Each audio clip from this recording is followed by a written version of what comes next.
Assalamualaikum warahmatullahi wabarakatuh.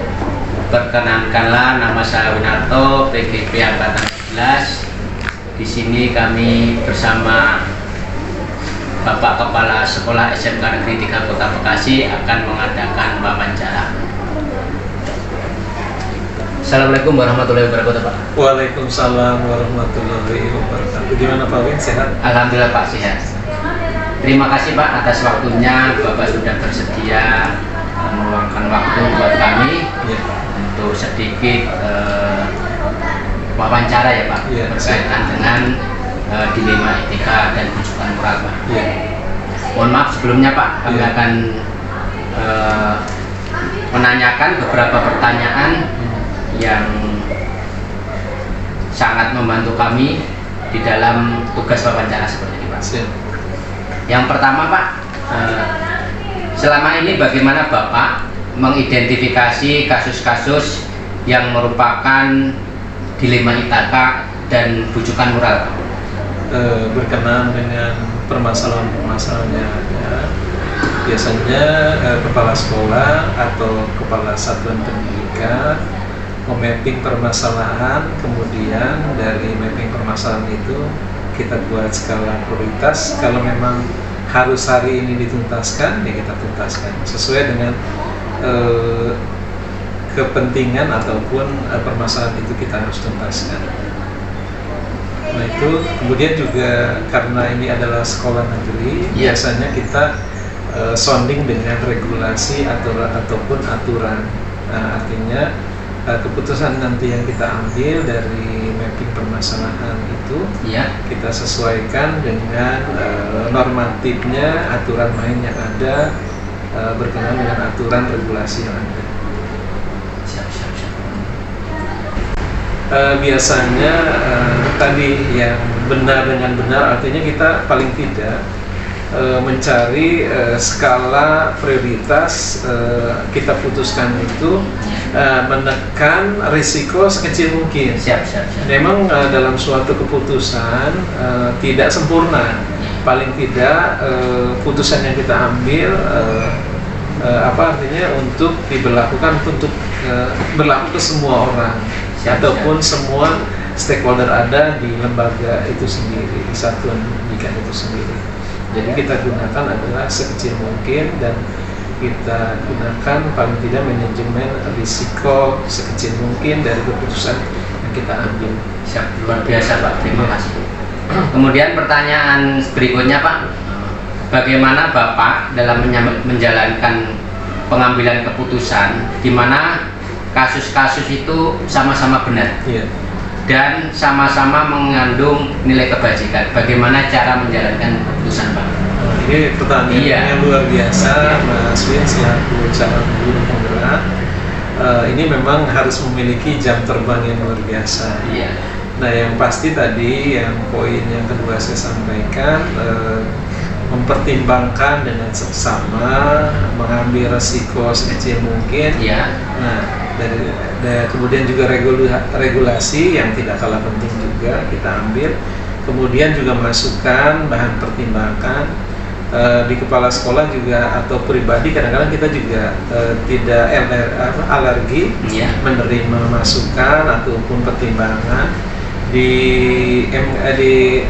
kalau pribadi ya itu tadi regulasi. Tapi kalau secara organisasi, kepala sekolah juga punya organisasi seperti MKKS, kemudian juga kalau sekolah negeri kan punya atasan, ada pengawas pembina, kemudian juga ada KCD, ada Kabid. Nah seperti itu nanti kita ambil suatu garis lurus yang pertimbangan yang luar biasa, karena tadi itu tipis, beti-beti tipis dalam hal kita mengambil sebuah keputusan. Nah kita ambil yang terbaik, paling tidak menjadi catatan semua orang menerima, kita ambil resiko sekecil mungkin. Siap. Jadi kalau memang sama-sama benar, kita ambil yang terbaik ya Pak? Terbaik. Siap. Kemudian Pak, berikutnya adalah langkah-langkah atau prosedur seperti apa yang Bapak biasa gunakan selama ini Pak?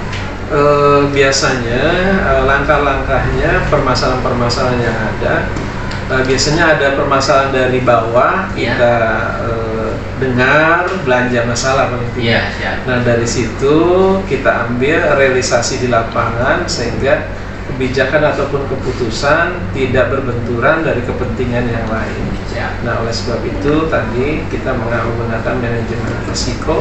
Iya. Setiap kegiatan memang penuh dengan risiko, tetapi paling tidak kepala satuan akan mengambil mapping permasalahan dari bawah, kemudian masukan. Saya juga nggak alergi menerima masukan sehingga kita ambil keputusan yang sekecil mungkin ataupun keputusan yang terbaik sehingga stakeholder yang ada di satuan pendidikan itu bisa menerima dengan sebaik-baiknya. Terima kasih Pak, penjelasannya sangat luar biasa.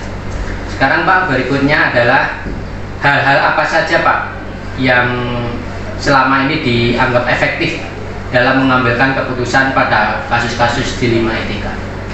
Kasus-kasus yang dilema etika yang paling ini yang saya rasakan tadi ada beberapa kegiatan ya, ataupun permasalahan yang ada kita dengar, kita tampung, kemudian kita gunakan skala prioritas. Kalau memang hari itu harus kita bisa tuntaskan, kita tuntaskan. Kalaupun ini tidak ada di PR, tetapi harus kita menjadi skala selanjutnya untuk dituntaskan dengan sebaik-baiknya.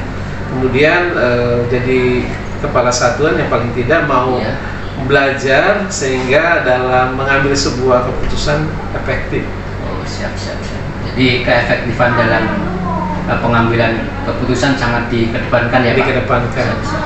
Jadi paling tidak menjadi pemimpin yang mau mendengar, dan mau belajar pasti. Kemudian Pak, hal-hal apa saja Pak yang merupakan tantangan nih dalam mengambil keputusan pada kasus-kasus dilema etika?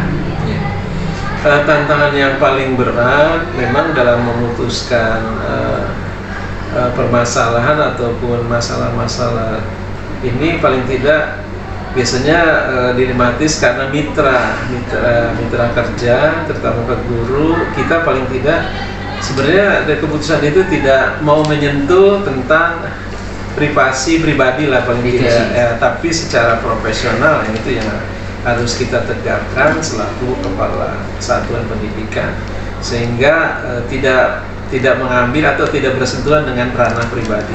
Yang kita gunakan adalah keprofesionalan dalam bekerja. Jadi yang penting tantangan-tantangan itu lebih sifatnya ke profesional ya, ke profesional, bukan ke privasi ya Pak. Privasi. Siap. Terima kasih Pak. Kemudian Pak, pertanyaan berikutnya Pak, nih apakah Bapak memiliki sebuah tatkala atau jadwal tertentu dalam sebuah penyelesaian kasus dilema etika? Apakah langsung menyelesaikan Pak di tempat itu atau Bapak menyusun jadwal untuk menyelesaikannya? Terus bentuk atau prosedur seperti apa yang Bapak jalankan? Yang pasti permasalahan itu semua orang nggak mau. Ya, tapi kadang-kadang ya ada yang di skala prioritaskan langsung, ada juga permasalahan itu dibicarakan dengan lingkungan ataupun stakeholder yang ada. Nah, yang saya lakukan ya seperti itu. Kalau memang hari ini harus dituntaskan dengan permasalahan, kita tidak bisa menghindar dari permasalahan yang ada, harus kita tuntaskan. Jadi nggak ada jadwal khusus, tapi kalau secara agenda kerja kami memiliki nanti setiap pekerjaan itu persiapan, jalan, kemudian kita lakukan evaluasi. Nah seperti itu. Terima kasih Pak, sangat luar biasa. Jadi memang kalau memang permasalahan bisa diselesaikan hari ini, kita tuntaskan, jangan ditunda. Tuntaskan hari ini. Kalau memang perlu koordinasi, kita koordinasikan. Kita koordinasikan Pak. Siap. Terima kasih Pak. Kemudian Pak, pertanyaan berikutnya adalah adakah seseorang atau faktor-faktor lain yang selama ini mempermudah atau membantu Bapak dalam mengambilan keputusan-keputusan dalam kasus-kasus dilema etika? Dalam memutuskan kasus-kasus, saya selaku kepala sekolah dibantu oleh rekan-rekan mitra wakil, kemudian juga kita punya kaprok, punya wali kelas, kemudian juga ada staf juga, kemudian juga dicarakan di bagian kebersihan. Semua masukan dalam mengambil keputusan ini kita dengar sehingga keputusan kita cukup final karena masukan-masukan ini cukup lengkap sehingga itu merupakan mitra untuk mengambil sebuah keputusan. Nah kemudian juga kepala sekolah juga ada mitra di organisasi di MKKS, kemudian juga ada pengawas pembina yang tidak kalah pentingnya. Kemudian juga ada pimpinan lebih atas, ada KCD, ada Pak Kabir. Nah seperti itu. Itu artinya mitra. Kita nggak kemudian juga mungkin orang tua juga, siswa juga. Nah kadang-kadang kita dengar juga masukannya untuk mengambil sebuah keputusan karena memang semua ambil bagian dalam kebijakan memajukan sebuah lembaga ataupun satuan pendidikan. Termasuk orang tua, wali murid ya. Wali murid. Ya. Jadi semuanya kita diterima, ya, kita dengar, itu menjadi bahan database lah, database permasalahan, dan diajak saling kolaborasi. Ya, kolaborasi. Yang endingnya adalah untuk meningkatkan mutu pembelajaran di sekolah ataupun di satuan pendidikan. Ya, keren banget Pak. Ya. Jangan jangan alergi karena masukan ataupun kritis terhadap pemimpin-pemimpin ke depan. Siap. Terima kasih Pak. Iya. Ini alhamdulillah Pak di penghujung acara ini Pak. Iya. Ada pertanyaan terakhir nih Pak. Iya. Setelah kita berdiskusi banyak ini Pak, yang sudah disampaikan Bapak, pembelajaran apa ya Pak yang bisa kita petik bersama, pengalaman dalam mengambil sebuah keputusan di 5 etika? Iya. Terima kasih, mungkin di ujung pertanyaan ini Mas Wi. Iya siap. Yang pasti pembelajaran apa ya, kita memang terus paling tidak terjun, merasakan sehingga kontekstual dalam menerima permasalahan, kemudian juga pola emosi. Nah ini juga menjadi bahan pertimbangan untuk kita memutuskan permasalahan-permasalahan yang ada. Siap. Sehingga tadi manajemen risiko. Jadi putusannya sehingga terbaik semua stakeholder yang ada di sekolah itu menerima dengan baik. Kemudian juga mitra kita, guru-guru, mitra kerja kita, staf sampai caraka, security itu menerima dan cukup jelas. Dan kita harusnya mengambil sebuah keputusan jelas sehingga di lapangan pengejawantahannya dengan sebaik-baiknya. Terima kasih. Sangat luar biasa. Cukup Pak untuk hari ini wawancaranya. Saya pribadi mengucapkan banyak terima kasih atas sambutan Bapak yang begitu hangat, terus arahan-arahan Bapak berkaitan dengan wawancara, serta meluangkan waktunya membantu tugas-tugas kami Pak. Kami ucapkan banyak terima kasih. Sehat selalu buat Bapak Kepala Sekolah. Assalamualaikum warahmatullahi wabarakatuh. Waalaikumsalam warahmatullahi wabarakatuh. Terima kasih juga Mas Win. Selamat terus, tetap semangat. Siap Pak.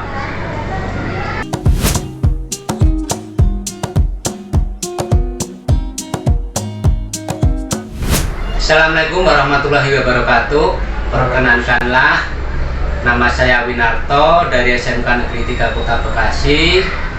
Kami di sini tidak sendiri, ingin mewawancarai Bapak, yaitu Bapak Abdul Munir selaku Kepala Sekolah SD Negeri Bojong Rawalumbu 1. Assalamualaikum warahmatullahi wabarakatuh Pak. Waalaikumsalam warahmatullahi wabarakatuh. Sehat Pak? Alhamdulillah sehat.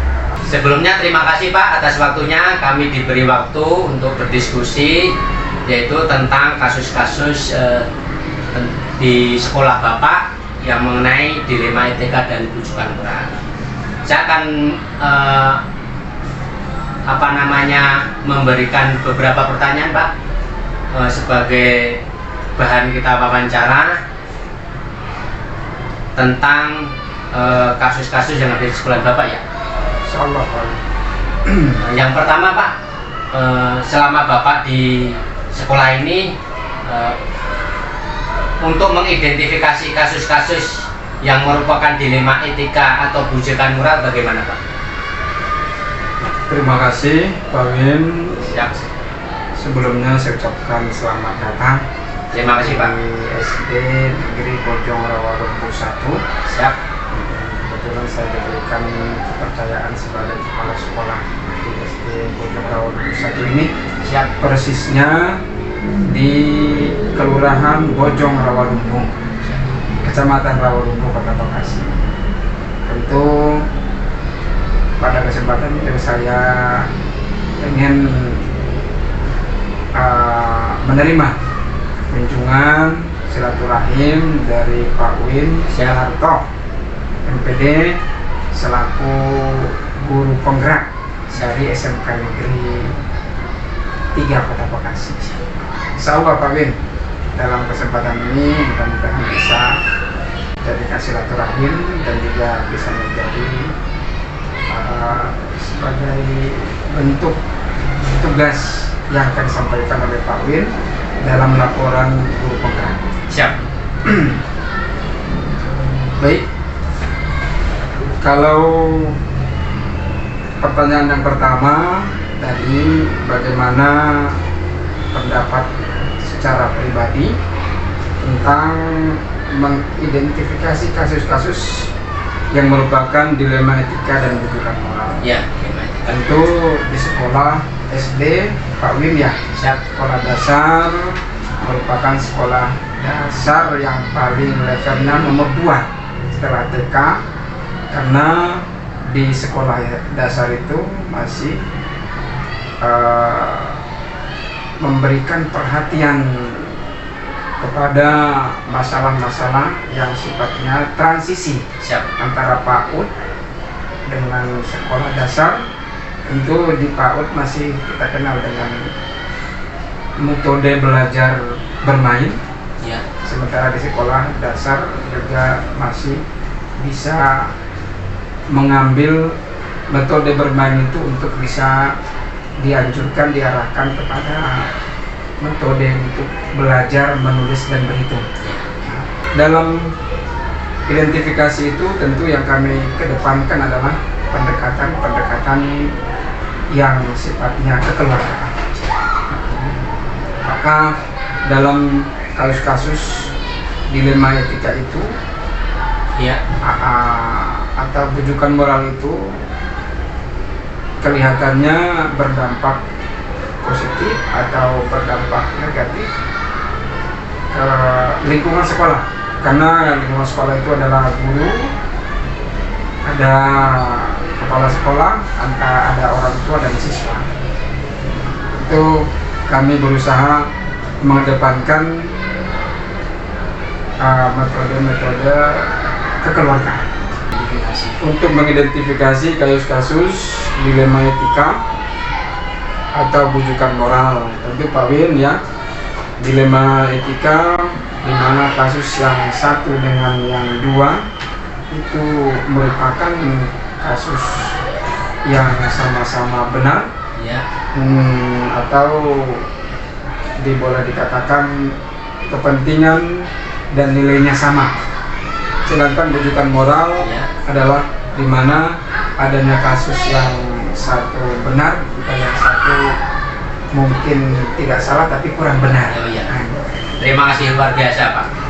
Kemudian kemudian yang pertanyaan kedua ya Pak ya, bagaimana Bapak menjalankan pengambilan keputusan sekolah itu terutama untuk kepentingan orang banyak yang sama-sama benar Pak dan mengandung nilai-nilai kebajikan. Ya Pak Win, yang tadi saya sebutkan tentu pengambilan keputusan yang dilema etika dilema etika sama-sama benar. Dalam mengambil keputusan mungkin saya sebagai kepala sekolah tidak sendirian, karena di sekolah itu ada kepala sekolah, ada juga staf yang mungkin bisa diajak komunikasi dalam memberikan dan memecahkan suatu masalah, dan juga guru di dalam menentukan kepentingan sama-sama benar dan sama-sama mengandung nilai kebajikan. Tentu pengambilan keputusan saya selalu berkoordinasi dengan tim yang namanya tim kekeluargaan sekolah. Biasanya saya ambil dari guru-guru senior dan juga guru-guru yang sudah mempunyai pengalaman banyak dalam belajar dan mengajar, dan juga punya pengalaman dengan lingkungan sekolah atau lingkungan masyarakat. Ya, luar biasa Pak. Sekarang untuk pertanyaan nomor 3 Pak, langkah-langkah atau prosedur seperti apa yang Bapak lakukan selama ini dalam pengambilan keputusan tadi, prosedurnya? Prosedur Pak Win, Ya. tentu sekolah selama ini mengambil langkah-langkah identifikasi Ya. identifikasi masalah. Tentu yang saya sebutkan tadi ada tim yang sifatnya membantu kepala sekolah. Ya. Mungkin kalau di sekolah dasar tidak ada wakil kepala sekolah di dalam kurikulum, keiswaan, tidak ada. Hanya kepala sekolah bentuk tim kekeluargaan sekolah namanya, di mana saya ambil dari guru senior dan guru-guru yang sudah punya pengalaman. Sebelum mengambil keputusan, kami selalu berkoordinasi. Terima kasih Pak. Sekarang ke pertanyaan berikutnya Pak. Hal-hal apa saja Pak selama ini yang Bapak anggap sangat efektif dalam pengambilan keputusan pada kasus-kasus dilema etika Pak? Ya, Pak Win, terima kasih kembali. Kalau kita lihat dalam mengambil keputusan pada kasus-kasus dilema etika, tentu pendekatan personal yang selalu saya kedepankan. Ya. Dengan pendekatan personal itu antara kepala sekolah dengan tim yang saya sebutkan tadi, Ya. membantu kepala sekolah dalam menyelesaikan sebuah kasus, dibantu dengan komunikasi yang efektif dengan guru. Ya. Akhirnya pendekatan inilah yang kita kedepankan dalam mengambil keputusan. Jadi antara kasus-kasus dilema etika ini kan ada kepentingan rasa kasihan. Siap. Nah, tentu yang kita depankan kalau di sekolah dasar Pak Win agak dilema ya, lebih condong berat kepada kasihan.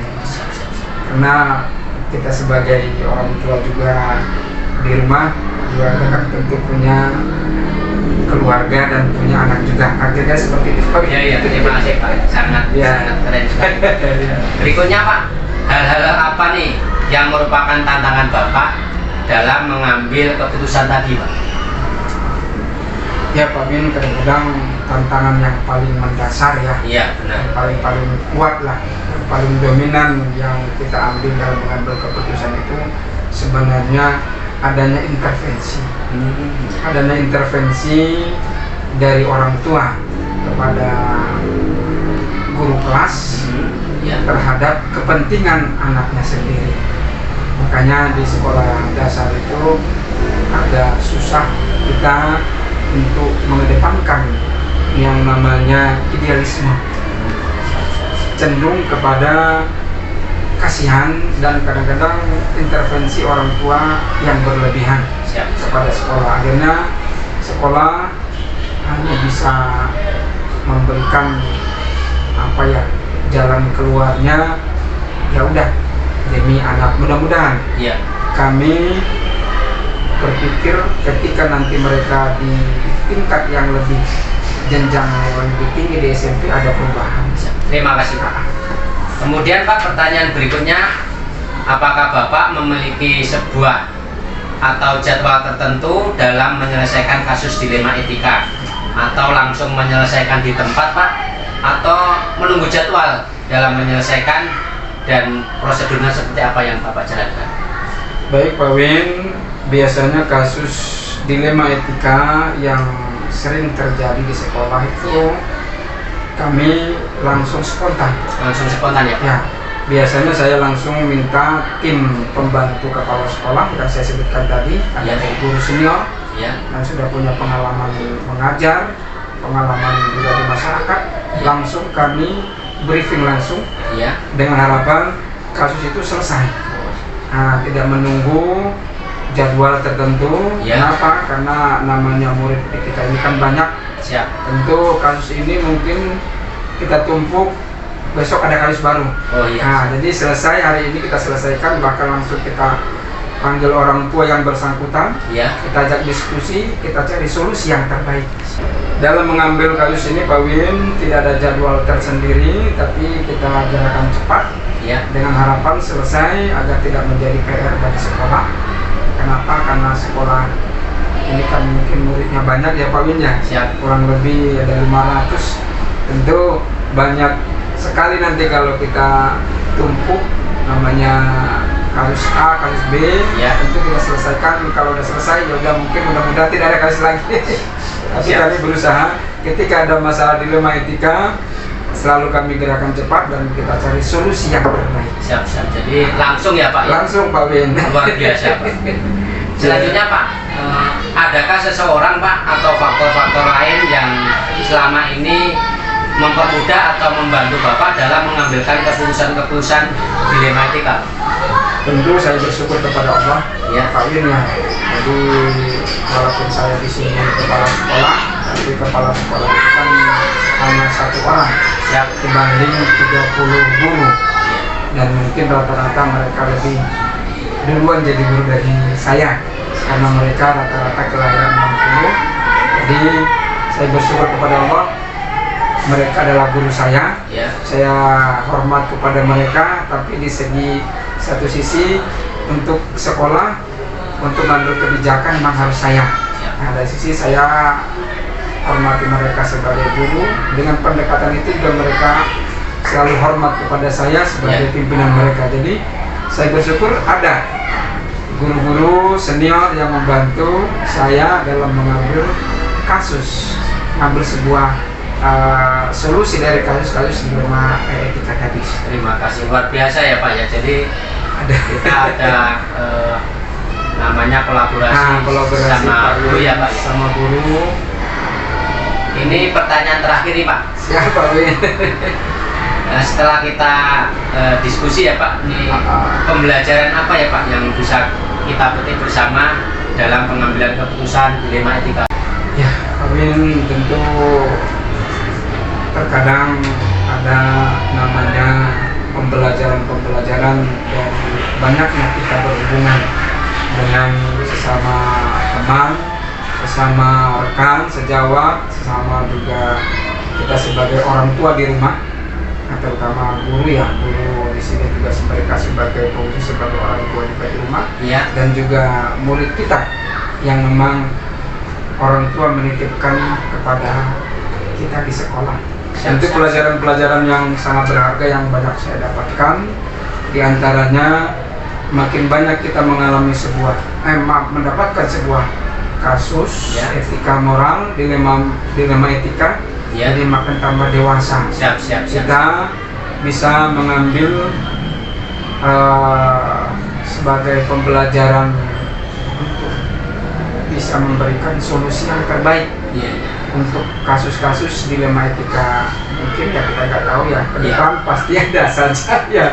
Tapi kami di sini selalu respon, bahkan saya juga bilang kepada guru, ayo kita sebagai orang tua yang murni, atau saya murni sebagai orang tua mereka di rumah, dan juga orang tua kita jadikan sebagai tetangga, kita jadikan sebagai saudara, agar mereka menitipkan siswa dengan kita, kita juga bisa memberikan yang terbaik. Tetapi kata saya, antara di sekolah kan ada yang namanya kurikulum yang harus kita kerjakan, harus tuntas. Jangan sampai ketika kita merespon anak sementara tugas dan tanggung jawab kita terhadap target kurikulum tidak tercapai. Terima kasih, luar biasa sekali Pak. Saya mengucapkan banyak terima kasih Pak atas sambutan Bapak yang sangat hangat sekali, terus sudah membantu kami Pak menjawab pertanyaan-pertanyaan wawancara dalam kasus-kasus dilema etika dan kesukaan. Sekali lagi Pak, saya mengucapkan banyak terima kasih ke Bapak. Mudah-mudahan Bapak diberikan keberkahan dan kesehatan selalu ya Pak ya. Saya juga terima kasih Pak Win. Assalamualaikum warahmatullahi wabarakatuh Pak. Assalamualaikum warahmatullahi wabarakatuh. Sehat selalu Pak Win. Terima kasih Pak. Mudah-mudahan kita bisa ketemu lagi di tempat yang sama dan tidak kesempatan. Terima kasih Pak.